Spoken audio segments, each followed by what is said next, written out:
We had a different speaker lined up for tonight, and then we noticed there was this unusual event happening in the world. Molly and I have been teaching teachers and other people how to do their work online. I shared this with the board of directors. They said that sounds like an awesome talk for tonight. David Kramer decided that, well, David Kramer's been doing the same thing, and he has a bunch of good material. The three of us are going to share tonight teamwork during a pandemic. Create ideas for all the things that we could be doing together to not just survive, but thrive. Now, I think last month we had 2 speakers, and we usually have 1. Last month we had 2 speakers, so I said something silly like, I have a good feeling that tonight's going to be at least twice as good as usual. Well, tonight we have 3 speakers, so I have a good feeling that tonight's going to be at least 3 times as good as usual. So we've got our speakers, Molly Monet-Viera, David Kramer, and me, Richard Kasperowski. We're just going to start our slide set, and the 3 of us will individually introduce ourselves. I teach online. I teach at Boston University, and now all my classes are online. But even before that, I taught online through edX. I have a massive open online course that I've been teaching for the past 5 years. Hi, I'm David Kramer. I'm on the board of Agile New England also. I run the IT group there. I've done a lot of work in DevOps, Agile coaching, software engineering management, and I'll be talking about software tools. And I'm Richard Kasperowski. I'm a teacher, coach, author. I do a number of things, run some public classes, do a lot of private classes with my clients. I created and teach a course on Agile at Harvard. I'm also teaching a course at BU this semester. And lately, we've been teaching people how to do their work online. So we wanted to start, oh, well, here's the thing we want you to be able to say at the end of tonight. I can work effectively online. About a year ago, Lisa and I did a session about how to teach effectively in general. And we had this idea of can-do statements. It's actually an idea that I learned from Molly. Here's our can-do statement for tonight. By the end of tonight, you'll be able to say, I can do this. I can work effectively online. To do that, we've got a little backlog of topics. First is, I know how to use Zoom like a pro. Then we're going to go to tools for collaboration, tools in addition to Zoom for collaboration. And then with all these tools, what else can you do to amplify your team's awesomeness? I want to ask you to think back, before we get into those 3 topics, think back to your best work experience of all time. Maybe during this pandemic, some awesome things have been happening. Maybe before this pandemic, you've had some great work experiences. When you think about your best work experiences, what are some words that you could use to describe that kind of work experience, the best ones of your life? We want you to share your words with us for the best work experience of your life. To do that, aim your web browser at menti.com and type in this code 382016. And type in a word or some words that describe your best work experience ever. All right, and this is sort of like a histogram. If anybody typed the same word more than once, the size of the word sort of indicates how many people typed in the same thing. So best work experience ever. It's collaborative, it's fun, it's collaboration, it's challenging, it feels like family, it feels like flow, joyful, rewarding, supportive, it's challenging, it's a team, it's rewarding, it's goal-driven, it's trusting. These are all the things that happen when we're in a face-to-face work environment, and it's awesome. And all of these things can be experienced in a not so face-to-face, in a distributed, in a remote work environment that most of us are experiencing right now. So what we hope to offer you from tonight is ways to get this kind of work experience with the tools and the environment that we're working in right now, which is remote, distributed, online.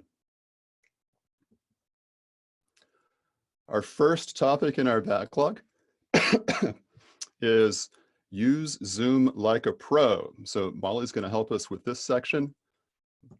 Molly, you are up. Okay, so the very first thing you have to learn about using Zoom like a pro is to know how to unmute yourself. So the first thing, most of you, obviously all of you came tonight on Zoom, so you know how to respond to a Zoom invitation. The first thing that I'm going to show you is how to create a Zoom invitation, how to create a new meeting. And I'm going to do that by sharing my screen. And as you saw, Richard just stopped sharing his screen so that I can share my screen. So I am going to show you my Zoom. There's my profile.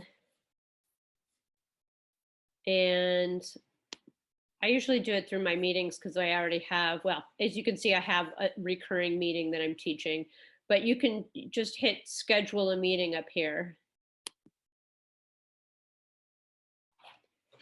And I go and I give it a name. I call this one Fun Times. And then I decide what the date is going to be. I'll make it for tomorrow at 8 p.m. I'll make it for tomorrow at 8 p.m. It's going to be a cocktail party. And it's going to last for an hour. And then there are some different things that you can decide. There have been some poor experiences these days with Zoom bombing. So some people like to require a meeting password, and then a password is generated right there. You can decide whether or not you want to mute participants upon entry, whether or not you want to enable a waiting room. I don't do that, but some people do that. So you have some different choices. And then you just save the meeting. Oh, one thing, it can also be a recurring meeting. Most of my meetings are recurring. And then you can invite people. Strangely enough, today it created a really long URL, but usually it's just bostonu.zoom.us and then a number. So that's how I usually just copy that and send it to people. So that's how I invite people to a meeting. So as you see, I just shared with you my screen, and then I stopped sharing my screen. Screen sharing is one way that you can share information with the people that you are meeting with. So would somebody like to volunteer to share their screen with us to show everybody how it's done? And you can either raise, and you can also raise your hand. There's a raise your hand function, or you can just unmute yourself and let me know. Any volunteers? So come on, you guys are participatory types. Truly Bright, you're in a lovely place. Would you like to share your screen with us? I'll unmute you right now. I'll try. Oh, okay. So who said that? David Hyman. Okay, David Hyman. So there I am. My screen is showing you and the group chat. Okay, so in the bottom, there's a green button on the bottom of the toolbar that says share. Ah, okay. When you hit that, it's going to give you a choice of what to share. There's a whiteboard, and then there's different, your desktop. You can share your web browser, something that's on your web browser. Okay. Well, how about this one? We saw that before. Yeah, right. That was the poll that we did. Mm-hmm. So, and then you can stop sharing your screen. Okay. Like There's a, that. yep, so there's a little thing on top. And if you're hosting a meeting and somebody inadvertently shares their screen, which has happened from time to time, you can go up and stop their sharing. There's like a green sign that'll be up on the top that will do that. So the next thing I want to show you is my very favorite part of Zoom, and that's the breakout rooms. So I teach a language class and I want people to communicate with each other.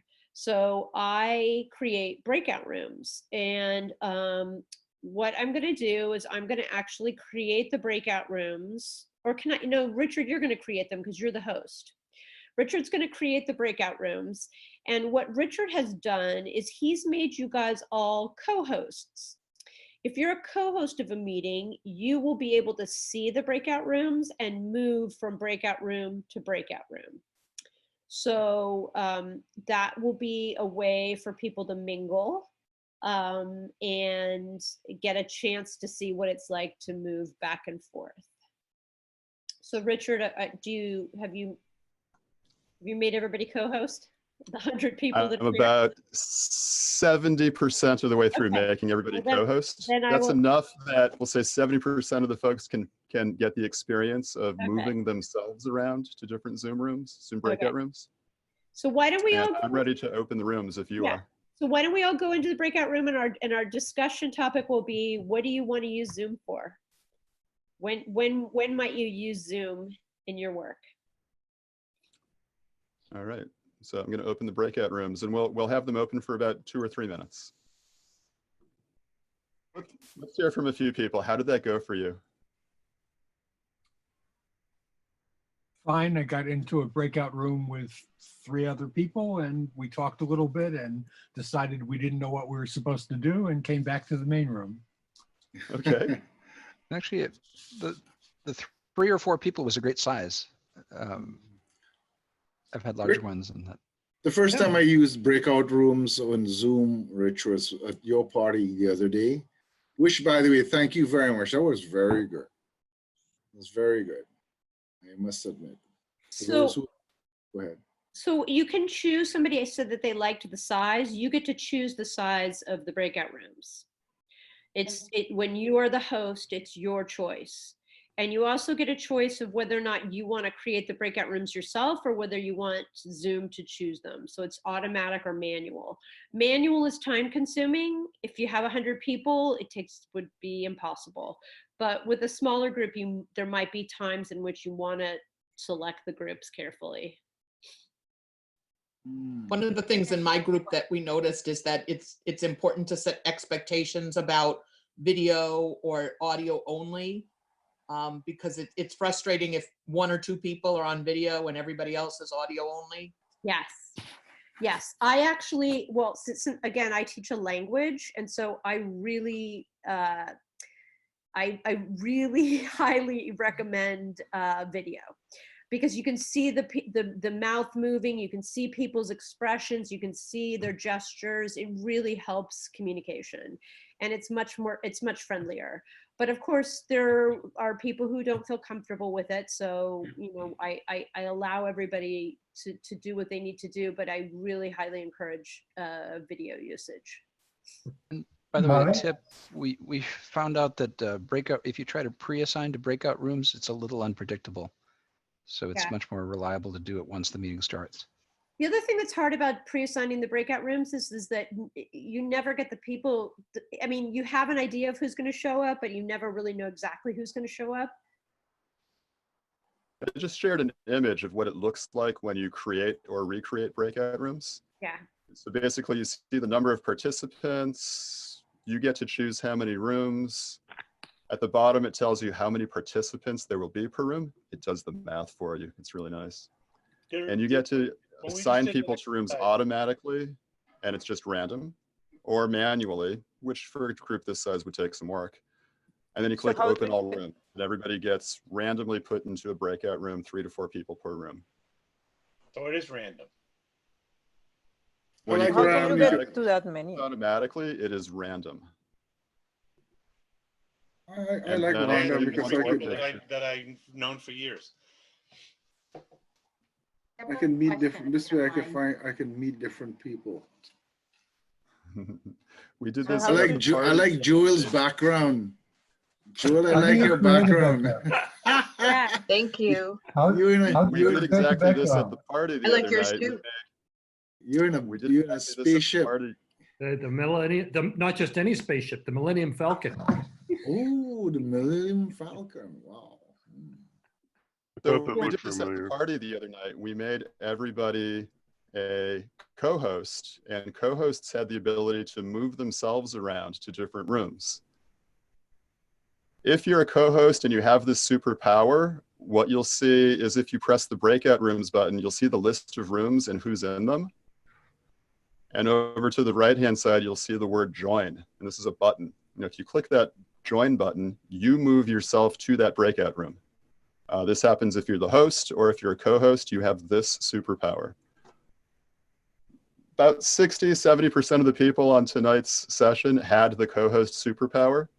If you were a co-host, you could have seen this and you could have moved yourself to a different room. This is a really important teaching or coaching thing. When you have people working in small groups, you get to move around, just like if you were in a physical classroom, and check out what's happening in the small group, give them guidance if they need it, answer a question if they have one, and then drop back and let them do what they're doing. Richard, somebody asked about how to raise your hand. There is if you look at the bottom of the toolbar on the bottom, do you all see there's participants? Mine says manage participants. Do people see that? If you click on that, all the participants come up. And there is usually a raise your hand function. Did you take away the raise your hand function today, Richard? If you're a host or a co-host, you don't see raise your hand. But if you're a normal participant, there's a raise your hand. Okay, so I'm a co-host, so I can't see that. So many of you may be co-hosts right now. Look, yes. I see how many of you are co-hosts. That's why you can't see the raise your hand function. When you're not a co-host, you can see that. But Richard has found that it's hard to respond to so many hands coming up. But I do think that it is one of those things where, especially when you've got a group this size, is that you have to manage some kind of expectations for how to participate, right? I have just told my students, you can just do this, right? Raise your hand. But even with this many people, like, can you see everybody? I can see everybody that's got a video screen. Richard, can you see everybody? I can see about 25 people at a time. Yeah. Their videos, 5x5 grid, and many pages of that. Yeah. If you have a fancier computer than mine, you can maybe see a 7x7 grid. The second grid is all people who don't have who aren't using their video right now. So pretty much we have everybody who would raise their hand right here in our screen. And this is a rather large group. Another thing that that Molly and I have noticed is it's hard for us when we're teaching or facilitating something to notice when somebody raises their hand with the raise your hand feature, or when somebody types into the chat with this many people and you're trying to teach or facilitate something at the same time. I usually just ask people to unmute and ask a question. And I trust that people are gonna do the right thing to make sure there aren't 100 people talking all at the same time. So plus I have the fancy mute all button because I'm the host. And if it gets out of control, I can mute everybody. So I did notice a couple of people ask questions, and then Nanan, did you have a question? No. Oh, okay. Somebody, Adriana asked about how to create the breakout rooms. So when you are a host, you will see a button on the bottom of the toolbar that says breakout rooms. And that's where you click on and you can create it. But you have to be the host to be able to see it. Okay. So when you host your own meeting, what I always recommend is like host a meeting with a couple people you know and practice these things out. We've been having Sunday night family dinners with my family in California, through Zoom. And it's also been a good practice for my dad, who's going to use it for some of his work.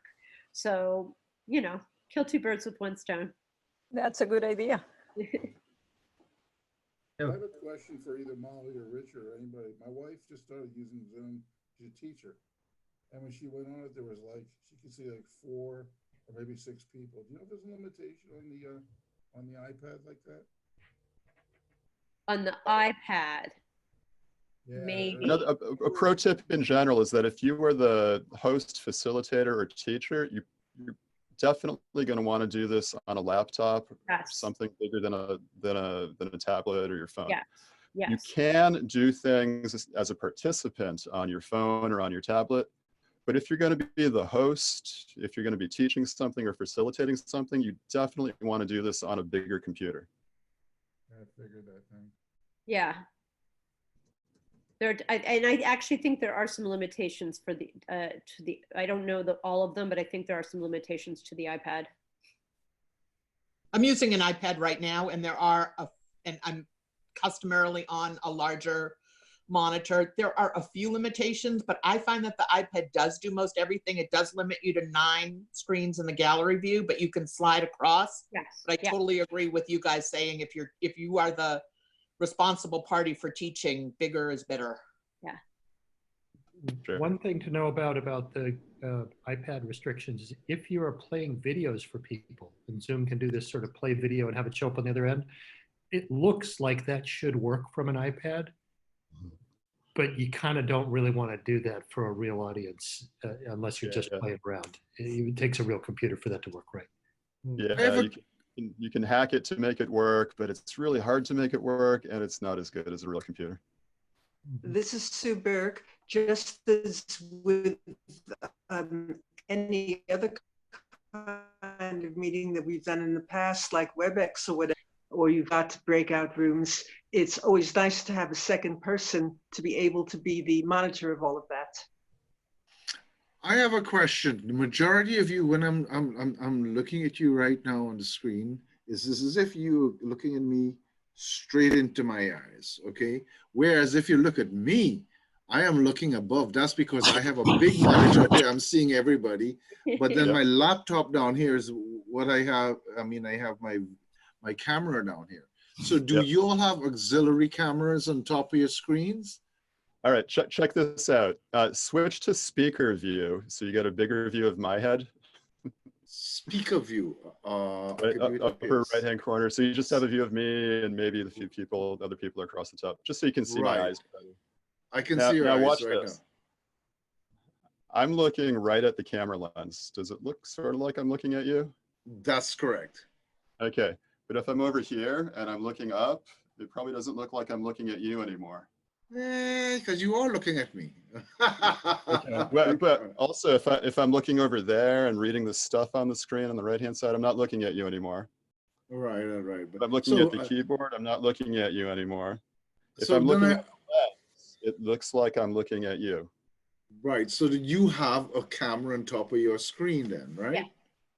Well, I also have, this is like a pro tip for how to look good on Zoom and connect with people. I have my camera, whether it's my laptop or an extra camera, whatever it is, I have the lens at the same height as my eyes, as if we were sitting at a table talking to each other. Our eyes would be at about the same height. Well, that means I have to take my laptop and make it higher then. I just got to bring it up like that. Yeah. Bring it higher, right? I have a laptop. I have a laptop stand. You could get a pile of books, right? I've done this on purpose so that the lens is about the same as my eye height to get that effect. Yeah, but I kind of want to. I use the keyboard with that effect. I know what I need to do now, because it happens with me at work too as well, and everybody at work, they're all looking at me, and I'm looking like I'm looking to the sky. Yeah. It's good that you noticed it though, because I really do think that that's something that's important when you're facilitating a meeting, is that, you know, that people can see you and that there's a sense of connection there, right? Correct. I oftentimes have meetings where people are like this, right? Or they're like this, right? So I can I can see like their ceiling, and that's doesn't create a very great experience, does it? Yeah, and the thing about it, I really need to do something about it. So I think I'll go to Best Buy tomorrow. Yeah. I'm sure In my little office, I also have an extra webcam on a crane, so I can adjust and put it where I need it. Oh, on a crane. But That's pretty on good. a little thing, and A tripod. hooked onto the Crane. desk. We've got a Uh, crane. but It's but I'm, being I'm in our house. but I This will is very I will advanced. You don't have to do this. I will go to Best Buy this weekend because you can order from Best There is Buy no Best Buy. You have to order it and then pick it up.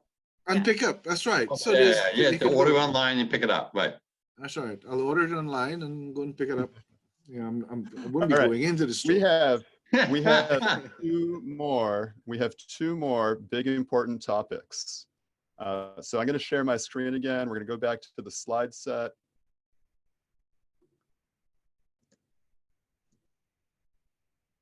We were just doing how to use Zoom like a pro. So we practiced, actually, Molly, do you want to wrap this up?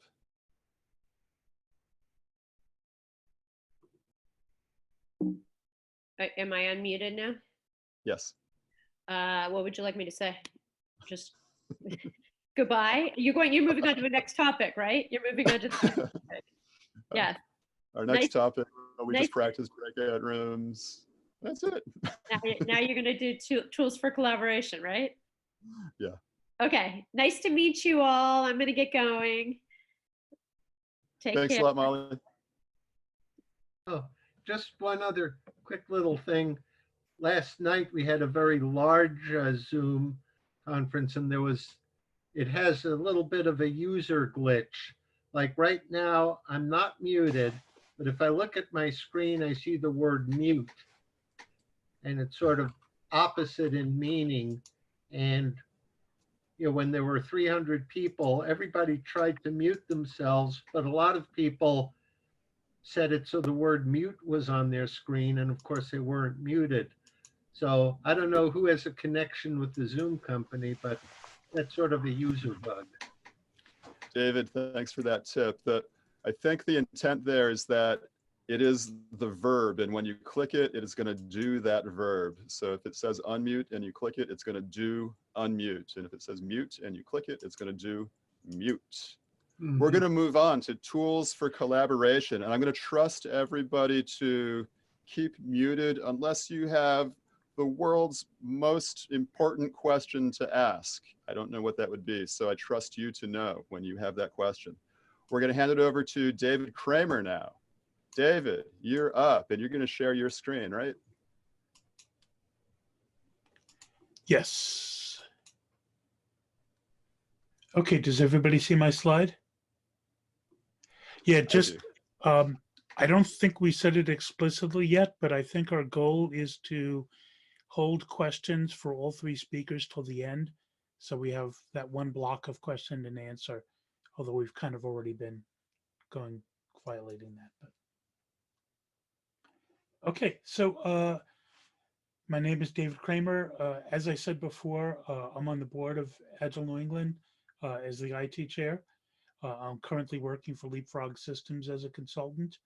Right now, I'm doing a bunch of DevOps and automation work for them, but I've also been an Agile coach, software engineering manager, focus heavily on the Agile practices and values, automation and knowledge management. I also happen to also be on the board of the Boston Linux and Unix group, and I'm also a volunteer at the Watertown Hatch Makerspace when that's open, and unfortunately it is closed with the rest of everything right now, so I kind of miss it. So what I wanted to cover here, and I'm going to go kind of fast on some of the slides. You should know that these will be downloadable. They're already posted. So some of my slides are just links, and you'll be able to download them. I won't be talking about them a lot, but this is what I plan to cover. There's problems that are brought up by remote working, and some communications and coordination basics. software tool selection criteria, and then get into some specific tools for different purposes. So right now, I'm going to try to go to, come on, chat's going over it, sorry.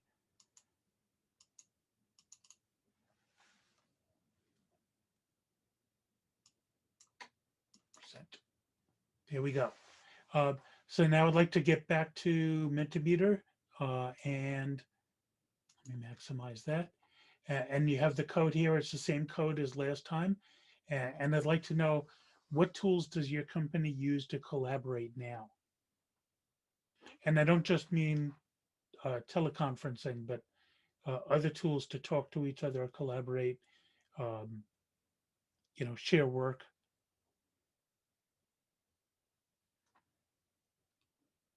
Okay, good. Looks like Zoom is a very popular one, as is MS Teams and WebEx. The company that I'm currently at uses WebEx, and that is performing better than expected after the first couple of days of the crisis. Carrier pigeons, I like that one. Carrier pigeons have free reign right now. Nobody to swat at them. And SharePoint. Okay, good. Let's, okay.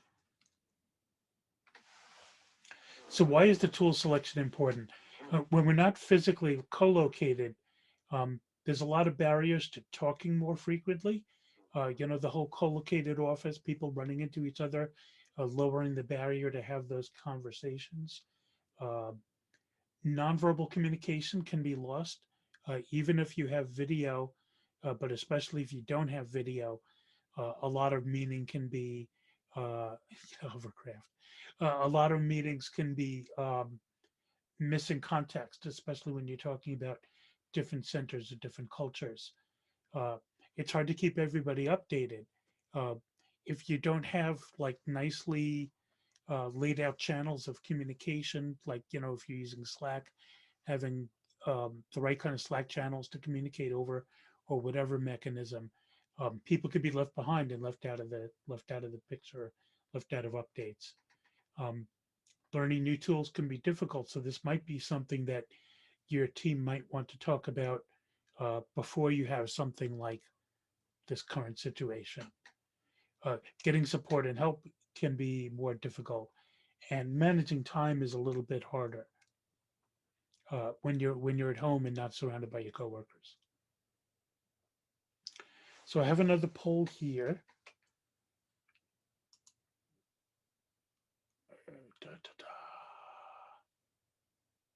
How do I get it to go to the next slide?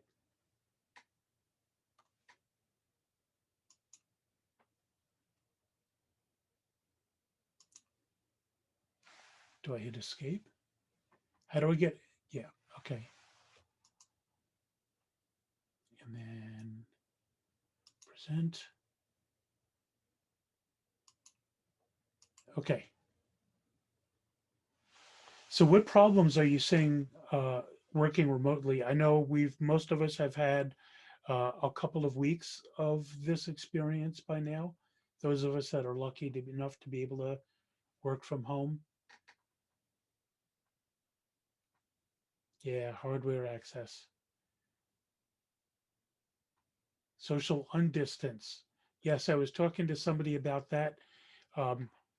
For those of you that are in the office, you get clueless people that kind of stand in doorways or stand near printers and shared resources, and they don't understand that, you know, they're blocking people from getting to where they need to get. A lot of stuff, lost time on tech issues. I'm sure we've all, you know, all the VPNs that you need to get into work, network performance, silos. Silos is kind of a people problem, not a software problem. But yeah, interruptions from family. Okay.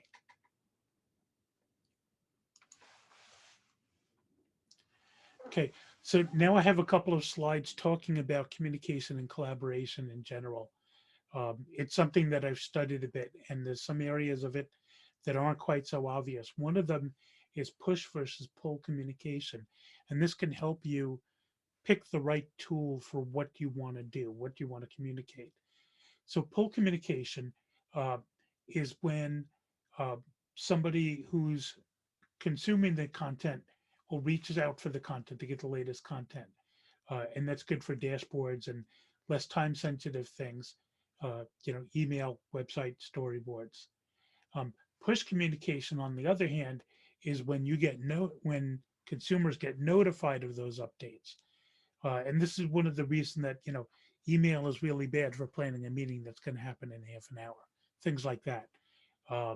So these push communications, when it's something that somebody needs to know as soon as possible, is very timely. Requests for help, coordinating work. You want to use then a chat application or some kind of alerting system. If you've got OpsGenie or, PagerDuty or something like that, phone or some kind of other kind of chat systems. Those can be more appropriate when it's time sensitive. But if you use push communication for less critical stuff too much, people get overloaded and they start focusing on it less. So that's why it's important to choose the right channel. There's a lot of tools out there that are not collaborative. Emailing Excel spreadsheets and Word documents is not collaborative. Generally speaking, anything that's involving file sharing or passing files back and forth, files in shared folders, you're going to run into problems. And some of those are people stepping on each other's work, adding updates to older versions. Even if you've got it in a folder, a shared folder, people are copying it down to edit it and then copying it back up. And you never know which is the latest version. People missing from the distribution list, and lack of notification of updates. Sorry, TLDR. It's a meme for too long didn't read. So that's the abbreviated version of this slide. Is Excel is not a collaborative tool.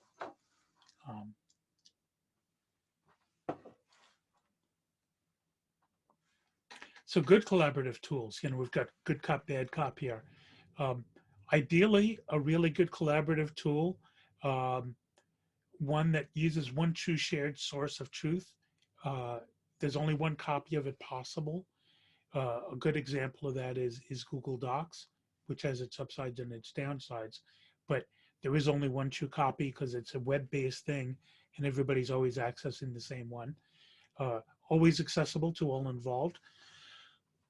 I've had many a discussion with Agilists about, for instance, physical boards versus web-based boards for tracking the work.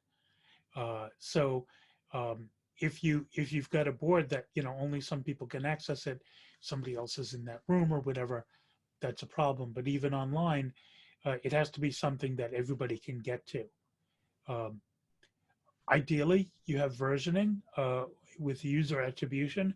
So for instance, if you do an update, it says who did that update and you can track who changed it over time. Wikis and Confluence are very good for that.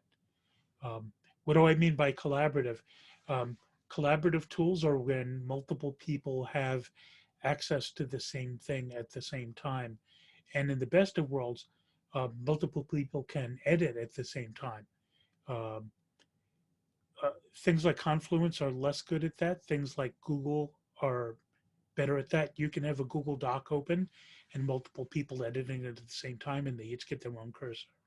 So that's different degrees of collaborative, as opposed to, a Word document where, one person has it and that's that. Simultaneous editing, I just talked about. Commenting, if you have the main body, but you can add comments to it that people can address later, that can be very helpful. Notifications of updates to all who wish. Yes, security for Google is a problem. That's why I said it's got its pluses and its minuses. I'm not going to get into that here. I'll get into it a little bit, but not much, because I only have 15, 18 minutes. I can't cover all the pluses and minuses. So some other considerations. Consider licensing. There's a lot of free tools out there, and sometimes free comes at a cost. Sometimes it's easy to use a tool and it's not that expensive, but then you find out you're paying per user per month, things like that, as opposed to just paying per month. And then it may not scale as well financially. Consider privacy. A lot of things are free because they're sharing your data with others that you might not want to share it with. And depending on the kind of content that you're putting up there, that may be a problem. Consider learning curves. Some tools are simply harder to use than others. Sometimes a tool that's not the ideal tool, but it's easy for people to pick up, or it's like some other tool they know, can be better. And likewise, too many tools can use confusion. Sometimes it makes sense to use one tool that fits most purposes rather than having people learn. How many tools is too many? That's audience dependent. That's really a matter of like what your group can handle and what works. Just like all things Agile, you try things out and you say, how well did that work? Do we need to move to a specialized tool? Is this good enough? Is learning this particular tool too hard? So try it and get that feedback and act on that feedback. Consider accessibility and diversity. So some tools may be great for most people, but if you've got people who are differently abled or culturally from a different background or something like that, that those tools might not be as accessible to them. And that goes for communication in general. Do you suggest giving teams guidelines for which tools to use for what purpose? I believe in that pretty strongly. I think that should be part of your team agreements. And we've actually done that on the A&A board. Part of our working agreement is what expectations for how long somebody should have to respond to something, depending on where it's coming from and what the right tool is for the right kind of thing. I think it's really important to get consistent usage so that people don't get inundated with messages, but they get what they need. Consider tools that have integrations to other tools that you already used. A lot of tools plug into Jira, plug into Slack, plug into other tools, pivotal tools, whatever out there. And that can be a force multiplier. If you could share that information, it can save re-entry. So here's an example of some general classifications of tools that support collaboration. Wikis, I'm a huge believer in wikis for many, many reasons. They cover most of the things that I covered in the tools, most of them anyway. Except being able to do simultaneous edits. Most of them don't do that. Things like Google Docs, if you need simultaneous editing, that's kind of the clear winner. But as somebody mentioned before, you have to be aware of the licensing. If you don't have a G Suite with your company, a company license, then whatever you type in there is free for them to use. And that's something to be aware of. Look at their licensing. And it may be fine, but you need to do that knowing what you're doing. Chat tools, I think Slack is super popular today. There's a lot of open source and other commercial opportunity, other products that do that too. And those also have big pluses and minuses. Usually these will be dictated by corporate, but sometimes your group can pick one. The important thing, and I kind of talked about this before, is dividing things up into enough channels so that people aren't swamped with content that doesn't affect them, and that they can monitor what they need. Yeah. All-in-one project tools.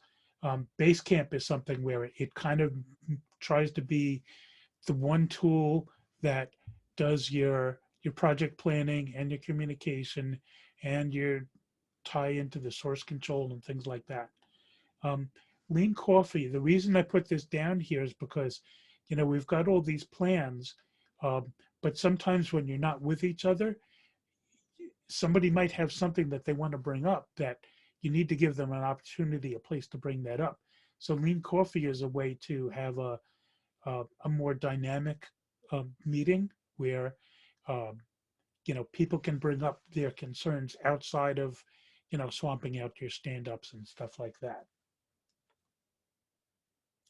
So now I'm going to get into some specific tools. And again, I'm going to go through these pretty quickly because this is just a list and you'll be able to download these. You know, I've got, you know, whiteboards and mind maps. A lot of these are for more freeform. Some of them are you can put shapes on the screen. Mind maps are very good for doing R&D work and brainstorming over something that's a little more structured. Some of these tools are free, like this Coggle tool is free and very simple to use, very easy to learn. Smart Draw is very powerful. You got to pick something on the right curve there. Cardboards, you know, you could think of, you know, Trello is a good example. I think most people know Trello, but you could also think of Jira as kind of a cardboard where you've got cards in different columns and different swim lanes and you move things across. Most of these are like this. Trello is very popular and can often be free. It has a lot of more advanced features like subtasks and cards and voting on cards, and it's got a plugins and connectivity, which is good. LeanKit is what A&E actually uses internally to manage their own work. Idea boards is a more simpler one, very popular. Stormboards, more complicated, it's got more integrations. Optimal Workshop, if you've got like a bigger enterprise thing and you're willing to pay some money, really good functionality there. If somebody in the chat, I think already mentioned Mural, which is also good for that kind of thing. Yeah, MS Teams is a good, it's got chat and it's got file transfer and things. I think Microsoft tried to combine a bunch of their existing tools under that brand. Software development, a lot of us are in that field. I put this one down here, this remote mob programming. It isn't a tool itself, but it's an excellent website that talks about different ways of doing mob programming remotely. Mob programming is something we like, so I want to put that in there. The rest of these are actual tools for collaborative software development. So Replit is an online code editor and compilation environment right online. Supports many languages. Visual Studio is the same thing. It's kind of an online version of their editor where people can pair on that. CodeChef, in addition to having that functionality, also has training and exercises and contests to help develop your skills. Programmer.com is just a collaborative coding, online coding thing, as is teletype.atom.io, which is an online version of the IO editor, which is already, the Atom editor rather, which is already written in JavaScript. Yes, VS Code has, that's essentially what this is. This VS Code is live sharing. That's what that is. Polls and surveys, we do a lot of that. We used Mentimeter here today. And it's pretty powerful. It's got a lot of different formats and integrations into other things. Most of these most of the rest of these are very quick tools. Yeah, thank you for posting that, Tim. Doodle.com, Strawpoll, Poll Maker. These are all, you know, really good. I want to put up something real quick and get people's feedback on it. The Google Docs forms is when you've got something a little more long form, when you have a couple of questions. And the same thing goes for SurveyMonkey. SurveyMonkey is a little nicer. It's also costs money. Agile ceremonies. Retromat, like that remote mob programming slide, isn't a tool in itself, but it is a monstrous collection of different activities that you can do for retrospectives and other Agile events, many of which can be done online. Future retrospectives, fun retrospectives rather, this is more online. Retrium is a larger, more enterprise tool, which costs money for doing retrospectives, but it's a lot of people use it. Retrotool.io is very simple and it's free. This is a very entertaining one. It's a retro using the Cards Against Humanity format, where you have blanks, so you have to fill in the blanks and you can form, funny sentences and stuff. And it's great if your culture supports a little more lighthearted format. Planning poker, one of the more difficult things about doing Scrum and other things where you're trying to agree on story points, if you're not in the no estimates camp, is doing so in a fair and collaborative way, in that everybody votes and nobody gets to see what everybody else voted until they actually vote. Planningpoker.com is another version of that. Lean Coffee, I mentioned Lean Coffee meetings as a great way of making sure that the more formal meetings don't leave anything out and cover everybody's ideas. This is a free website for doing Lean Coffee meetings. Thank you. So I've already got these slide decks up on my website. I imagine when we get these this meeting into the historical thing, we'll also have a link to it from those slides. And you'll be able to download all those lists of things. I also have a lot of this content permanently on my website, which is why I first stepped forward to do this topic. Was I've collected so many software tools over the years that I just kind of put a list of them on my website on this page. You can go there. If you want to discuss these things, Agile New England, I'll throw in a plug for this. We have an Agile New Englanders open Slack workspace where you can join and discuss these kind of tools or any kind of problems with working remotely. And that's it for me. Thank you. Thank you, David. All right. Oh my God, we've been doing this for an hour already. Have you been sitting down for the last hour? That's no good. Here's an amazing activity I just learned the other night. Everybody stand up right now. Actually do this if you can. Stand up. You're gonna feel so much better after standing up. Whew, that feels good already.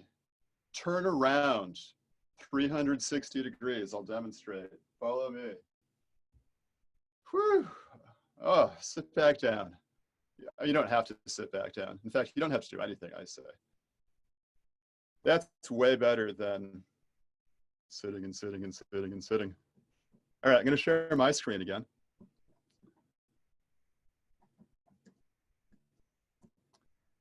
And finally, amplify your team's awesomeness. So we've got all these tools, we got Zoom, we've got all these other tools for awesome collaboration. Now amplify the people. First idea, I've got 3 big ideas for amplifying your team's awesomeness. First big idea is connect with each other from your hearts. We can't connect with each other physically anymore. Connect with each other from your hearts. Here's what I mean. And many of you have heard me offer these ideas before, or seen these ideas before. How do you feel right now? Fill in the blank on this sentence. I feel blank. How do you feel? What's in your heart right now? Any word or words. And I usually say this is a silent, quiet, solo thinking and feeling and writing activity. Writing like on a piece of paper, not in the chat window. And then whatever you're feeling right now, say it differently. Use one of these 4 words, one or more of these 4 words. Glad, sad, mad, or afraid. How do you feel? And which one or more than one of these words does it most closely match? And then maybe add some more information. What else is going into that feeling that you have in your body, in your heart right now?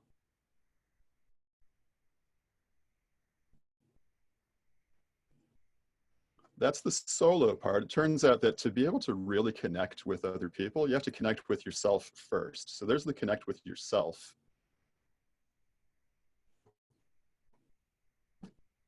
Let's collect some data from the group. How are you feeling right now? How are we feeling right now? Go back to Menti, aim your web browser at Menti again. How are you feeling right now?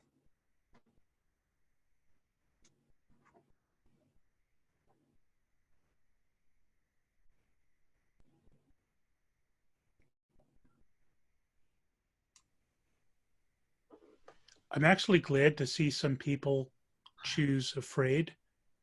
Me too. Because that's a sign of psychological safety, that people feel that it's okay to say what they really feel. And that's an important part of this kind of activity. In the many years I've been doing this before the plague, people were afraid to say they were afraid. A lot more of us are afraid and not afraid to say it.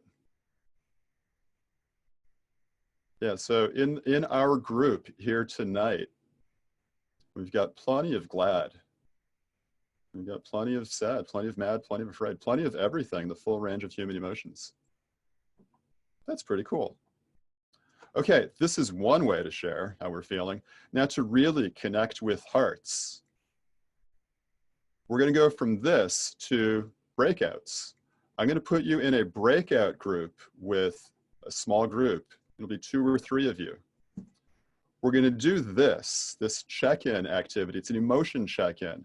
Each one of you in your small group is going to take a turn being the speaker. When you're the speaker, you're going to tell the others in the group how you feel. And this will be easy because you just warmed up. You just rehearsed solo. You're just going to tell them, I feel glad, sad, mad, or afraid. You could add more information to it. You could pass. You don't have to do this.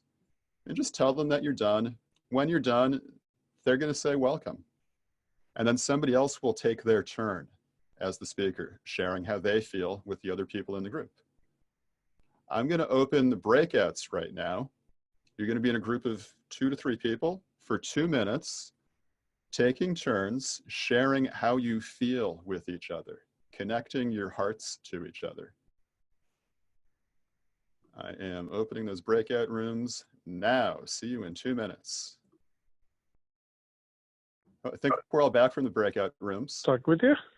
And a quick debrief on that. How did that go for you? So, can you hear me? This is Patty Kennedy. Yeah, hi, Patty. Hey, Richard. The breakout room that David and I were in, I was not muted, but he couldn't hear me, so we didn't. We were just sharing this mutual space, so we did have that challenge. So I have a feeling, and this may be because I'm on Linux and the Linux client works differently, but I figured out that when we go into a breakout room or out of a breakout room, I have to go into the audio settings, even if I don't change anything, and then come back out, and then I can hear again. I had the same problem when we went into the other breakout rooms the first time, and then I reported that I couldn't hear the main meeting again until I just tried that. So that might have been the problem. I'll know to do that in the future. So we're all learning things about how it works. It's different from being in physical space. Somebody who had a successful conversation, how did that go for you? Hi, Jim here. I don't see the gentleman I was speaking to. He's probably 3 screens away, but it was just 2 of us in the room. It's pretty good. We just shared how we felt. Neither one of us felt like we fit into the exact 4 boxes that you mentioned. Some combination of glad and sad, a little bit of afraid. He had just found a job, so it's kind of like a mixed thing, right? We all feel bad for what's happening out there, but then he's happy about that. So it was a good conversation. I thought it worked pretty well for what we had, but I think I said I don't see him here. He's probably on 4 screens away from here, so it was okay. All right, great. So I think what we're finding is, we're not in physical space with each other anymore. We're not just randomly connecting and shooting the breeze. We're not getting opportunities to share how we really feel with each other oftentimes. And this is an easy tool for doing that, this emotion check-in. Share my screen again.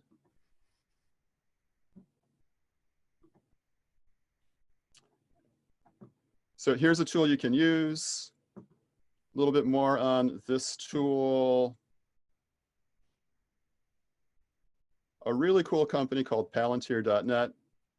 George Demet, who's one of the founders of the company, just wrote this blog today about psychological safety in a remote environment. And what George talked about was exactly this, doing this emotion check-in as a way to really connect people's hearts together. Right, so this isn't just me talking about it. This is other teams are really doing this, and they're finding, the cool thing about Palantir.net is that they are a remote first company ever since 2015. They're used to being remote. Their workers work all across the US, I think a few in Canada as well, so all across North America. And they've found a lot of value in this simple tool for connecting people's hearts with each other. Second out of these three tools for amplifying your team's awesomeness is how to make great decisions and resolve conflict together. We've got, from the toolkit that I share a lot, core protocols, this decider protocol. It's as easy in physical space or when you're synchronous together on video like we are right now. It's as easy as somebody has an idea, they share it with the group, they say, I propose, blah, blah, blah, your idea goes here. And people indicate with their thumb up for, yes, I like that idea, I'm in. Flat hand for, I don't have a strong opinion, I support the team. Thumb down for, no, I can't get in on that, or maybe I could if you modified it a little bit. This totally works when you're face-to-face in a room with each other. This also totally works when you're on video, as long as the group is small enough. This works for a team-sized group of people. If you're on video, this totally works. If you're in an asynchronous text-only mode, here's an example of how to do this. I just did this with one of my teams last night. So what I said to my teammate Josh was, I propose we spend the weekend pair programming. And then I gave him instructions for what to do to vote on my proposal. Do a thumb up to indicate that you mean, yes, I support this proposal, I'm in on it. This is sort of like a flat hand. So I support the group's decision, or no, and I probably have another idea that would take that we could use to get me in on it. Oh, and I gave Josh a deadline, right? When we're in physical space or on video in real time, we all just vote simultaneously. It just happens, boom, the vote is done. We know the results. In asynchronous space, like on Slack, we have to time bound it. So here's a way to time bound the vote. Voting ends Friday at noon Boston time. He happens to be in Texas, so I had to specify what time zone. I put a thumb up, it was my proposal. I support it. I put that thumb up there to indicate that I support my proposal. He put a thumb down. And he added on what it would take to get him in. To get me in, he wants it to be a particular time of day on Saturday and a particular time of day on Sunday, and then he'll get in. Later on in this conversation, I edited my proposal and I said, that's fine, and he turned his thumb up. We had made a decision together. We had resolved a conflict together as well, and both of our voices got out into the group. So we had a level of voice, a level of sharing, and another level of psychological safety together as a team. Another idea for amplifying your team's awesomeness is to have ways to make your team and your product great. So how do you collect everybody's wisdom in the team? Here's an idea for that. It's called Perfection Game. The way it works is there's a person who has an idea or a thing they created or a performance to share with their teammates. And one or more teammates, we'll call them the perfecters. They're helping make it better. They give it a score from 1 to 10. They tell their teammate what they liked about it, and they tell their teammate what else it would take to make it a really great creation. So here's an example of what that might look like. I might ask, hey, all of you, will you help me perfect the lighting that I have in this room so I look really good when I'm doing meetings on Zoom? And then you might give me a score from 1 to 10. 10 would be like, it's perfect, you can't do anything to improve it. You might add on number 2. and tell me what you like about the lighting that I have is blah, blah, blah, blah, blah. And then step 3, you could tell me what it would take to make it perfect, the lighting that I have in my room here. You might also, you might turn up the lighting a little brighter. You might have the lighting a little bit, more level to your nose and eyes so there aren't weird shadows on your face. Whatever it would take to perfect it.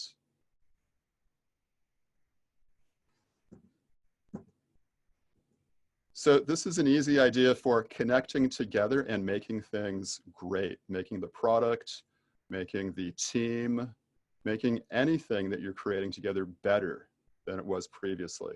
You can do this together over Zoom. You can do this together over Slack or email. There are no constraints to the venues in which you can use this perfection game tool.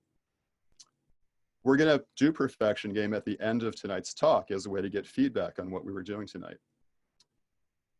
Oh, you can use it for anything, right? So people use it for code reviews in product.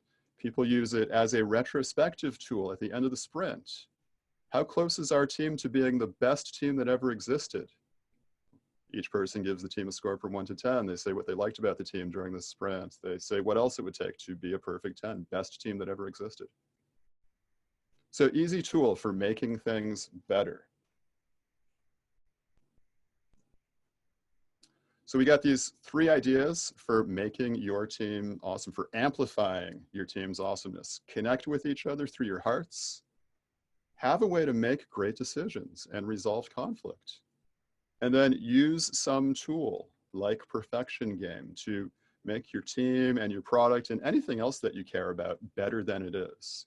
And all these tools are documented at thecoreprotocols.org. So these were the 3 big ideas that we wanted to share tonight. How to use Zoom like a pro. In addition to Zoom, more tools for great collaboration.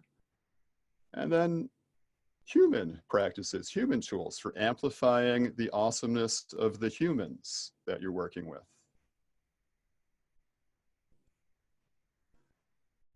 Our hope was that by the end of tonight, you'd be able to say this: I can work effectively online. For most of us, we could say this without that word online there. I can work effectively. Our hope was that you'd also be able to say I can work effectively online. We hope we got you closer to that tonight. From the stuff that we've shared with you, Molly, David, and I, we shared these 3 big ideas and lots of little details. From the ideas and details that we shared with you, what could you take into your real everyday work starting tomorrow morning? I want to hear from you what you think. Molly, David, and I want to hear from you what you think. So go back to Menti, aim your web browser back at Menti. Tell us what you think. What big idea could you take back to your work tomorrow? And one of my favorite answers here is something else. If you have a something else, share it with us later.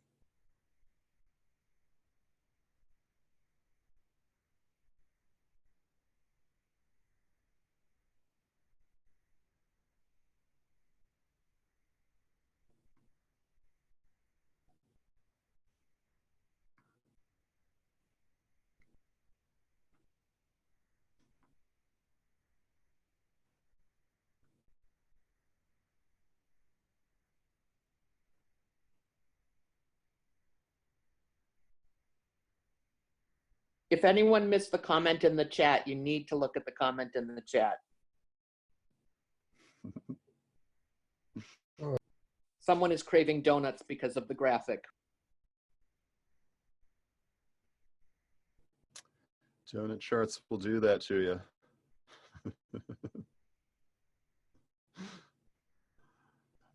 All right, so what we're hearing from the group is all of these things. There's things that we can do in our real everyday work. We have more confidence and capability with Zoom. We've got this great list from David of additional online tools for great collaboration. We've got ways to connect with each other and make things better as humans. We know enough to be able to teach other people how to do these things. And we've got a bunch of other ideas to add on.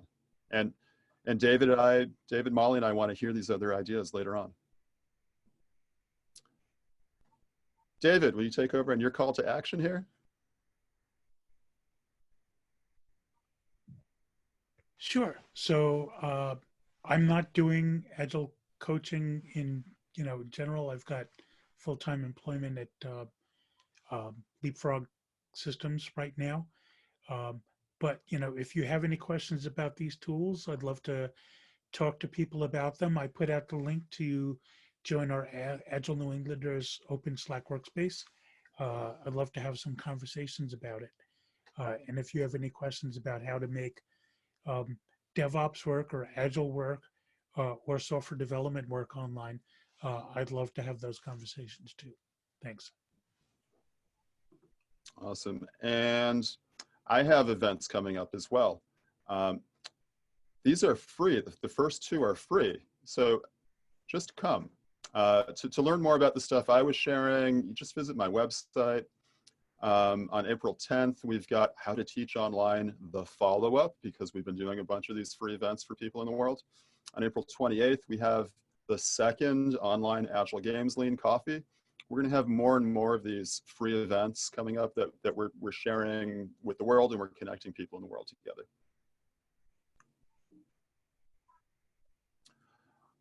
Here's a version of Perfection Game. So this is our final activity together. Will you help us make tonight's session the best it could possibly be?